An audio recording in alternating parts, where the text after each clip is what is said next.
I'm doing wonderful. How are you doing? I'm doing great, and I don't know if you remember, but we spoke about last year, and that was great to talk to you, and Should Have Learned by Now came out, and so Yeah. I'm really honored to have you back on the show. Thanks for talking to me again. Yes, just saw you guys at the Christmas party. Oh, that was super fun. Yeah, what a great lineup. We had Slobberbone and Rattlesnake Milk, and Dirty Streets. We had a lot of fun that night. Oh, yeah, it felt like a little festival, and then we went to American Aquarium before too, and so it was, That's like, right. so That's right. like, yeah. It was a big day. It was a good day in Memphis. Yeah, Yeah. funny because when my mom and I were walking in to pick up our tickets, BJ and all of them were behind us. Yeah, that was nice of them. They played an early show, and so they came to our show later that night. It's nice to uh, it's nice just running into folks like that, um, and just being friends with guys like that. And yeah, it's sweet of them to come to our show after they played the show their own. Yeah, it was awesome. When I saw that they were both announced, I was like, "I wanna find a way to go to both," and I'm glad that that worked out. It worked out great, I've never been to the Christmas party, even though I'm so close to Memphis, it just hadn't worked. So it was so right? they do that. Yeah, we've done a few of those over the years, and sometimes we do a block party, but the block parties are kind of big and expensive and crazy.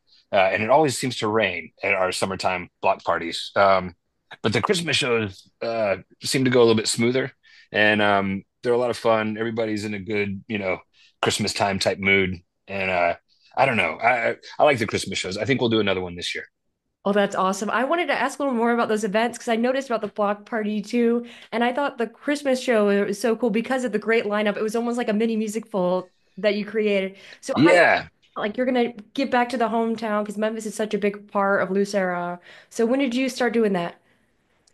Well, we've we actually there was a guy in Arkansas who had a spot over in Batesville, and we did kind of a thing down on the White River, and we called it a picnic. And that might have been the first time we did anything we called a picnic, which I guess we're kind of stealing from Willie Nelson.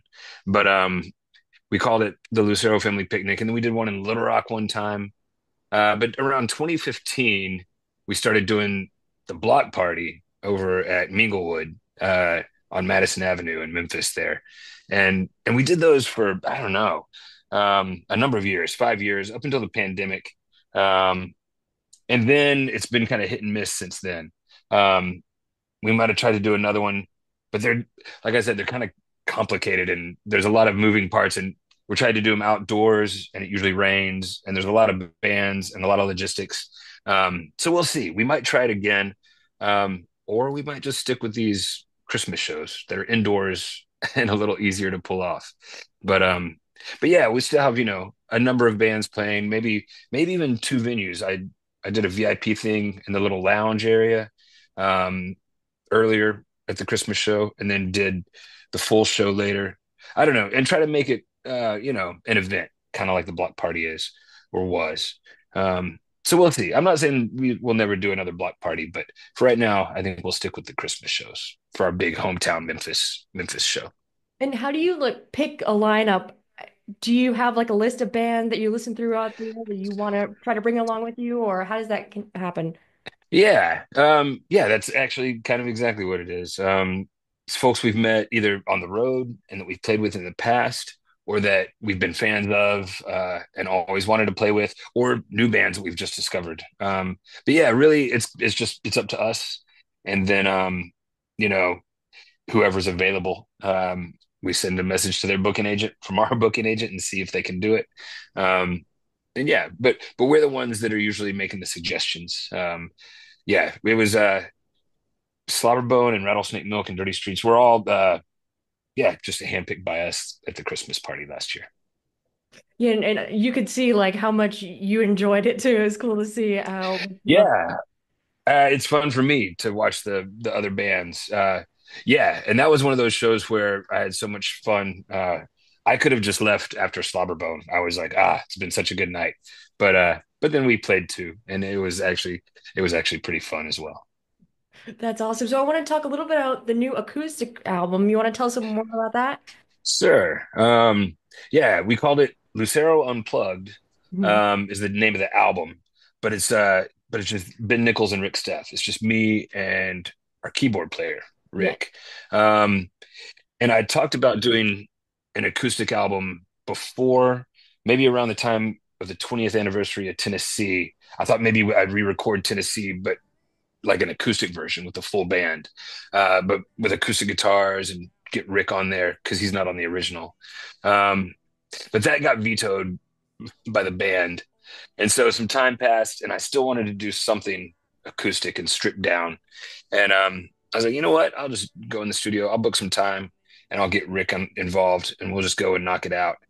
And so, yeah, we booked one day at Matt Rossbang's studio, Southern Grooves in Memphis, Tennessee.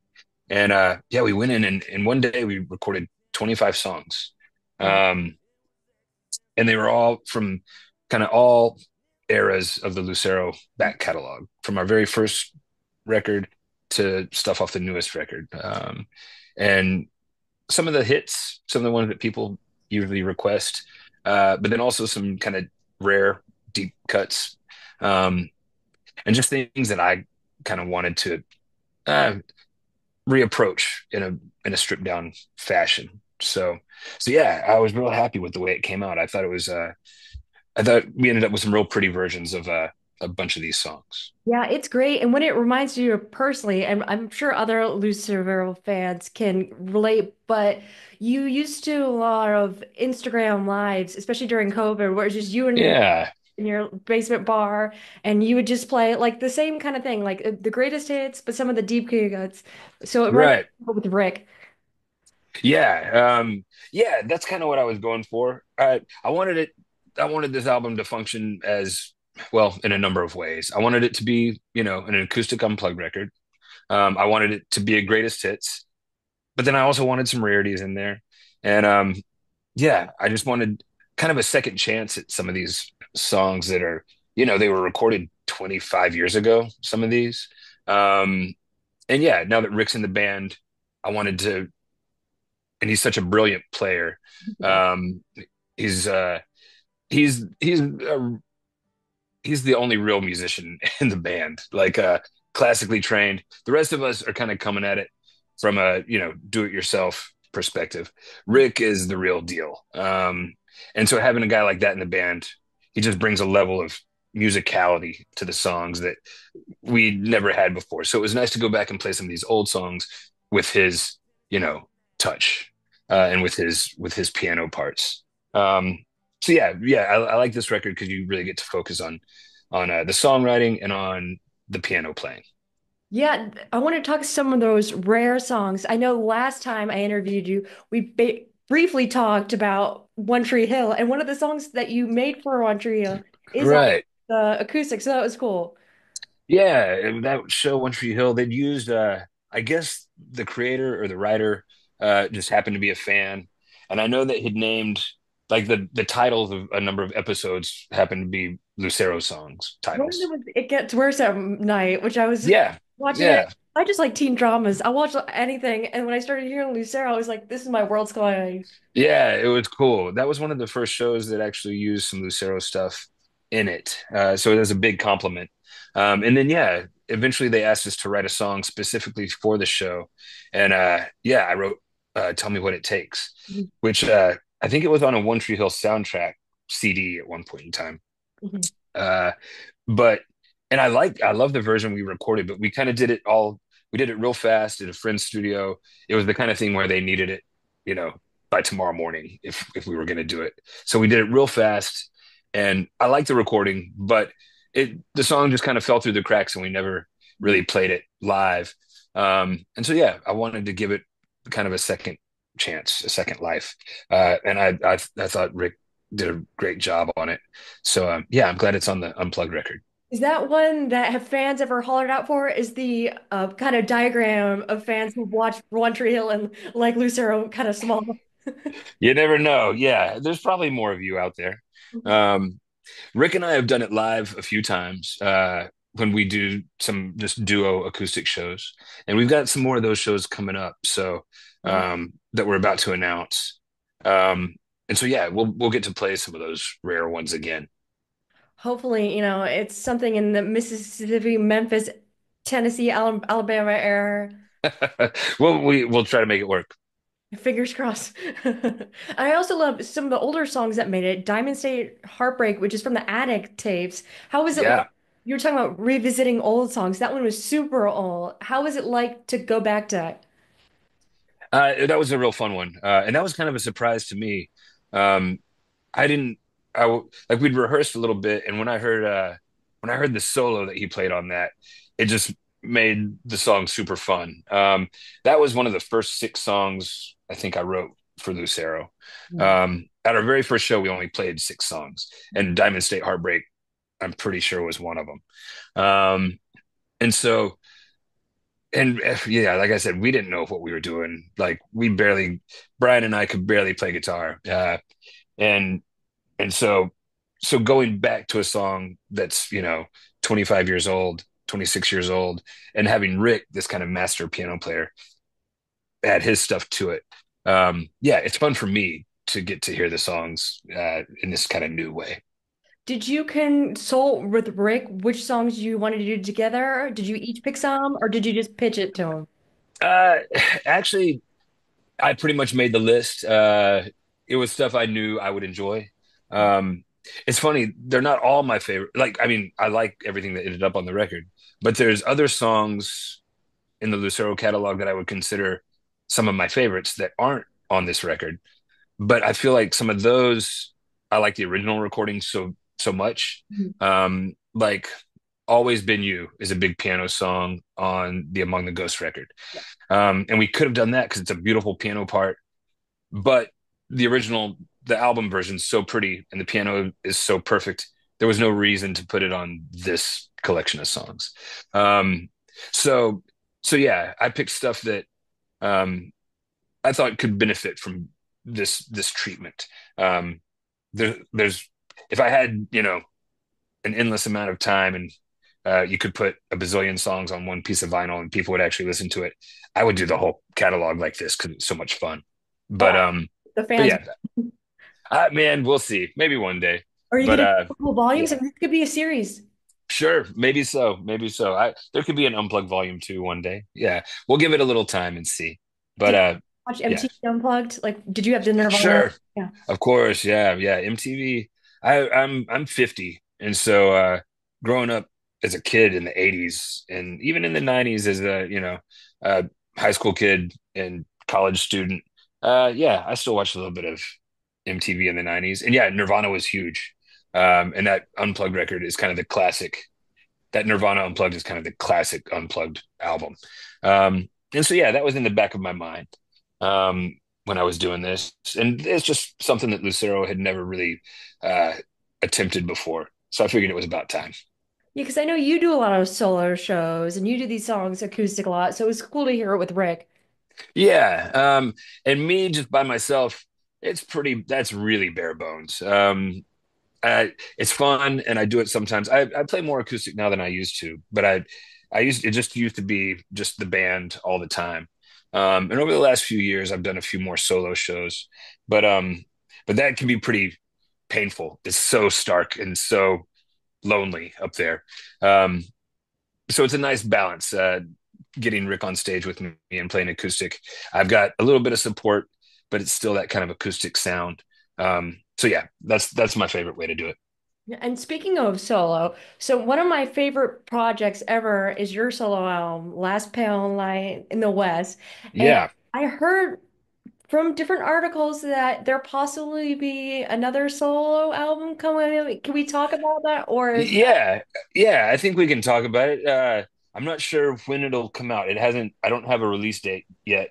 And I'm not sure exactly how it'll come out.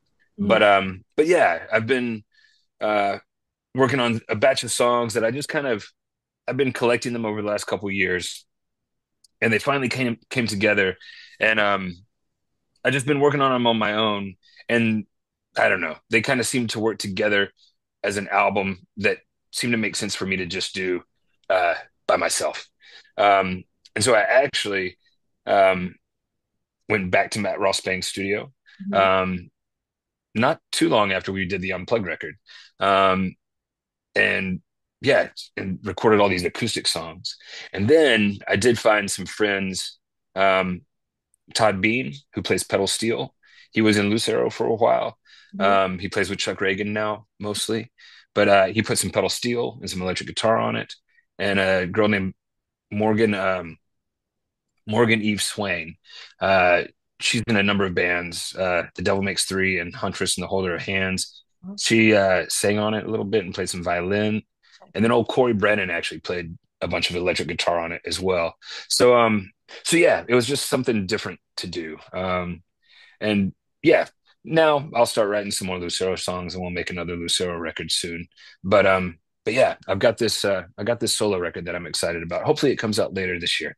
Oh, that's exciting. Does it have like a, I know the last Pale Light in the West was based on Blood and Meridian. It was a concept. Is this a concept or is this more like a, like you said, like a collection of songs that have been building up?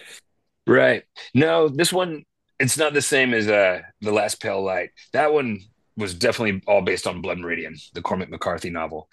And so that was easy to kind of separate the songs from Lucero's songs, just because, yeah, if the songs were about the book, they were going on that solo record. Whereas this, it was trickier. Some of these could have become Lucero songs, but but I ended up the closest thing to a theme that they have is that the song titles, when you read them like in order, um, I don't know, it's almost like reading a poem. They kind of string together, the titles string together nicely.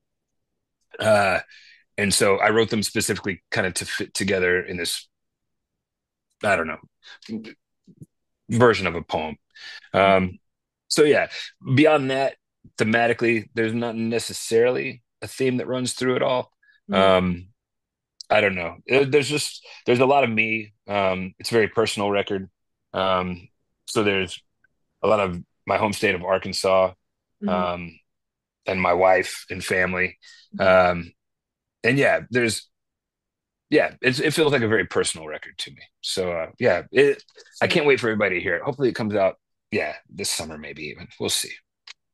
I'm glad Corey's on it too. Corey's the He best. He was is. the first interview I did for the show, and I actually ran into him in Memphis at the American Aquarium Christmas party. Yeah, he was in town too. Yeah, he was around for that Christmas party. Yeah, there Yeah, I was all saw. sorts of folks running around. Yeah, it's funny. I saw him at Growlers, and I was like, Corey, and he came over and took a picture. It was nice to catch up with him. Oh, good. Yeah, I'll see him tomorrow actually. I think he's got some shows coming up opening for Tyler Childers. Oh, Um and they're big, stadium shows, arena shows. And so he wants to put a band together. And so I'm going to be his bass player. oh my gosh. So we'll see. So I've got to learn some Cory Brennan songs and maybe play bass with him. We'll see. Yeah, we're gonna try. Tomorrow's the first rehearsal. I might get kicked out of the band tomorrow. We'll see. I might not make the cut, but uh, but I'm gonna try. So we'll see.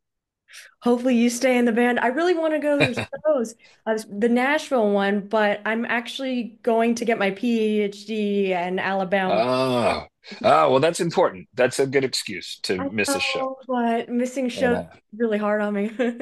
Oh, of course. Yeah, I think Corey gets to open up for Tyler in Little Rock, Oklahoma City, and Minneapolis. I think.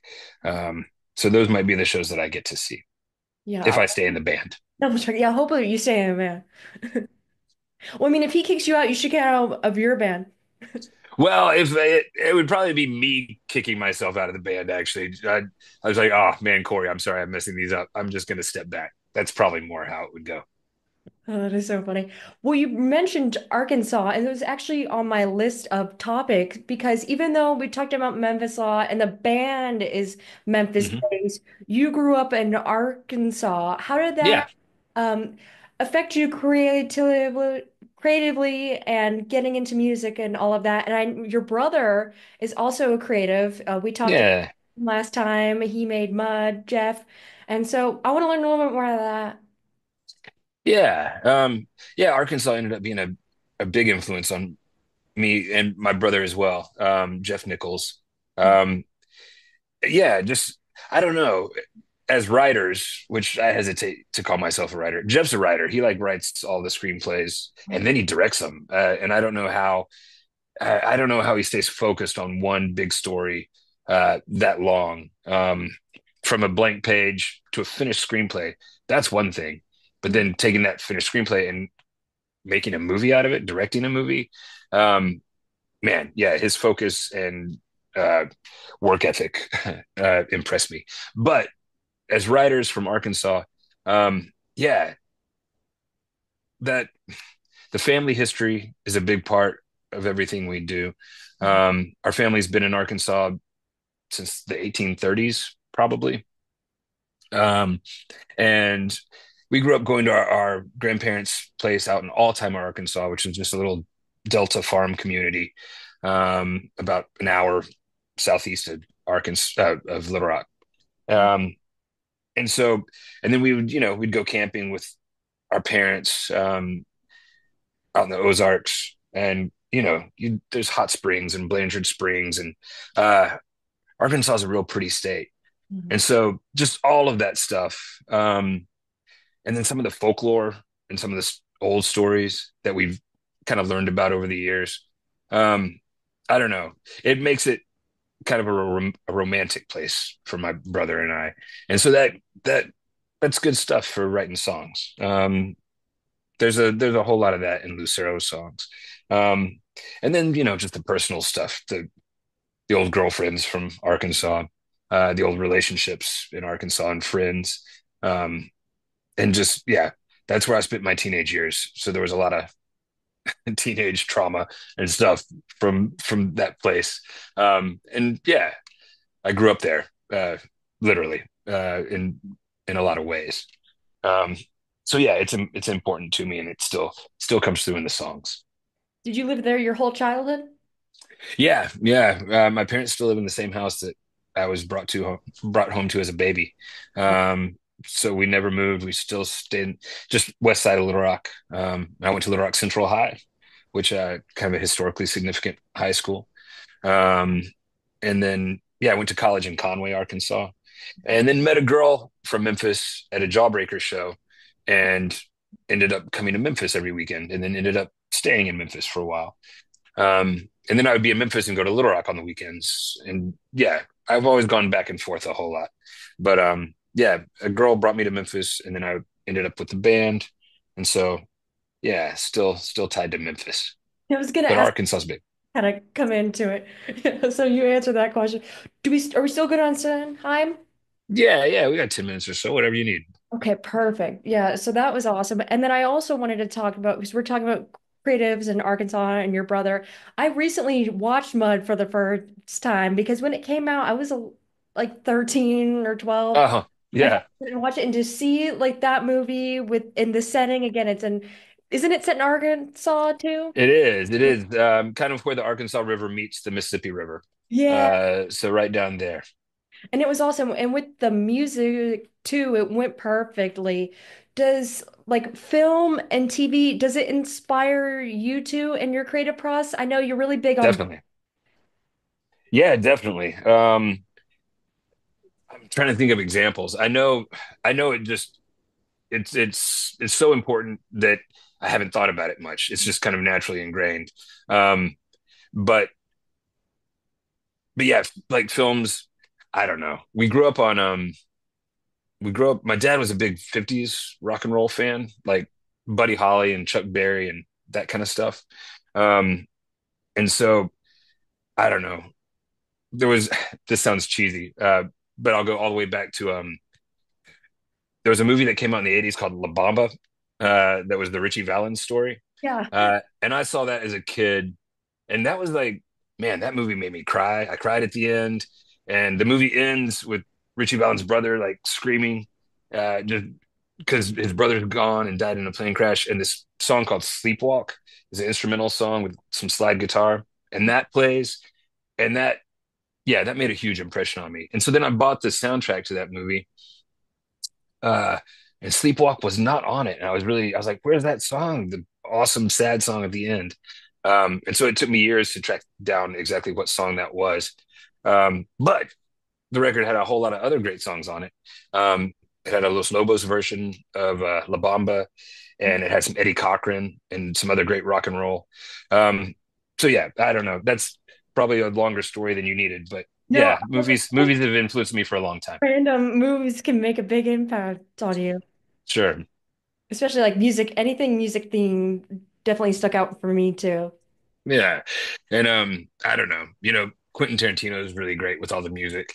Uh those are some great soundtracks. But yeah, but then in my older days, as I grew up, I've also started listening to the more, you know, um orchestrated scores. Mhm. Um and there's some I really like Michael Mann. He's a director that made Heat and Public Enemies, and the way he uses music. He actually worked on Miami Vice in the 80s, Oh wow. which music was important to Miami Vice too. That was kind of the thing with that show.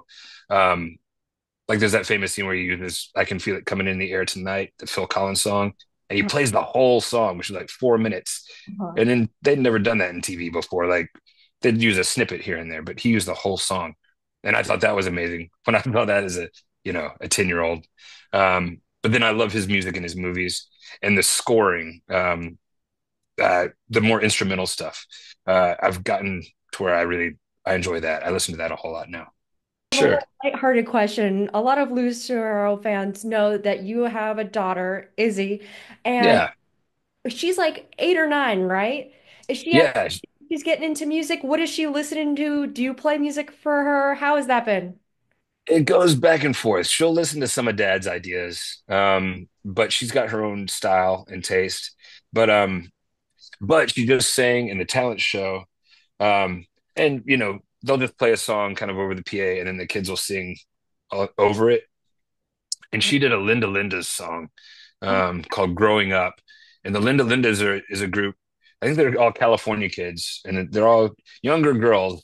Uh, I'm not sure what the age range is. They've been in this band for a few years, and I uh-huh. think like the drummer was like, you know, 8 years old, and the singer was 14 or Uh-huh. something like that. Like between there's sisters, Uh-huh. and now maybe they're I don't know, 15 to 20. I'm not sure what the age range is, but they're young and they're playing these kind of punk rock inspired songs. And it's a bunch of girls. And Izzy loves the Linda Lindas. Uh-huh. And I like the Linda Lindas. Like I can listen to the Lindas in the car, and that's something me and Izzy can agree on. And so she picked a Linda Linda song to sing in the talent show. So so yeah, she likes some punk rock stuff. Um, and I just played her Jolene by Dolly Parton, and she seemed to like she was open to that. Mhm. Um, she of course loves Taylor Swift and some other stuff. Um, but yeah, her musical taste is broadening. Is she showing an interest in it? Yeah, she loves to sing.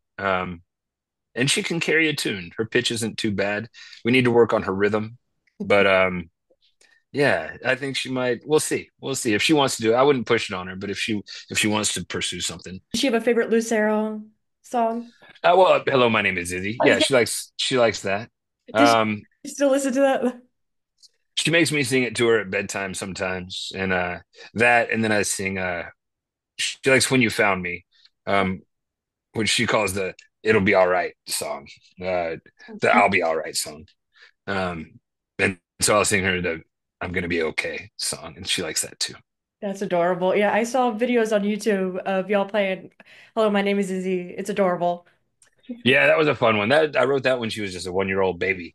And yeah, it's funny. And she's now she asks, she's like, "Did I really do that stuff?" I'm like, "Kind of, yeah, you did." So yeah, I'm glad it exists. I'm glad I wrote it.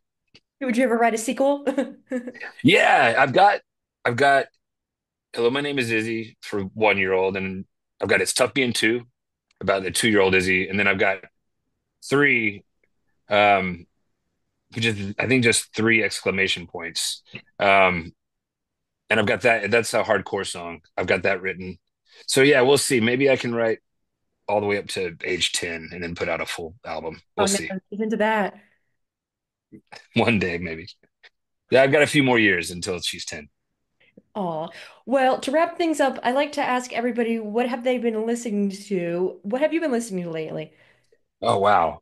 Um, Man, the first thing that pops in my head um, is this Thomas Dolbaum record. No, Uh, I was just talking to MJ. I saw MJ Letterman letter last night, and we were talking about I've, I've listened to him a lot too. I love the MJ Lindemann stuff. But uh, there's this, I turned 50 last year, and I was like, what do I want to do? I was like, I want to play a show at the Whitewater Tavern in my hometown of Little Rock, Arkansas, and I want to have Thomas Dolbaum play because I've never seen him, and I don't know when he's going to play next. So I'll just invite him.